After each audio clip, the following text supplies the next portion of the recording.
सियासत में हमेशा अनुभवी नेताओं के साथ युवा जोश के तालमेल को कामयाबी की सबसे मजबूत कड़ी माना जाता है और ये फार्मूला कई मौक़ों पर कारगर होते हुए भी देखे गए हैं। लेकिन कांग्रेस में अब हालात ऐसे हो गए हैं कि युवा चेहरे ही पार्टी के दिग्गज नेताओं के चूल्हे बजा रहे हैं।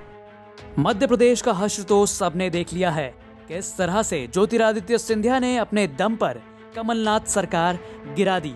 अब उसी राह पर चल रहे हैं राजस्थान के डिप्टी सीएम सचिन पायलट। सिंधिया और सचिन पायलट में कई समानताएं हैं।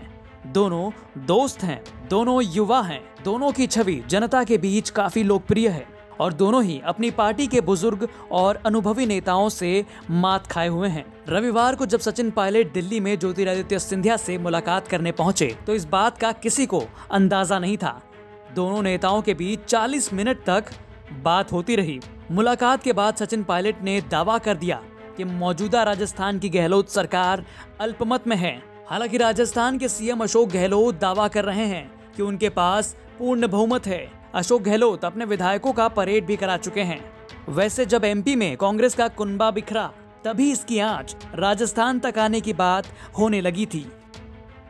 राहुल के खास ज्योतिरादित्य सिंधिया ने जब पाला बदला तो एमपी में शिवराज की सरकार फिर से बन गई। इसके बाद तो अटकलों का बाजार गर्म होने लगा कि अब राजस्थान भी एमपी की राह पर चलने वाला है। ये बात 3 महीने बाद अब सच होता दिख रहा है। पायलट का सिंधिया के रास्ते पर जाने से कांग्रेस भी घिर गई। कांग्रेस आलाकमान भी सवालों के घेरे में आ गया। आखिर इतनी पुरानी पार्टी से युवाओं का मोहभंग क्यों हो रहा है?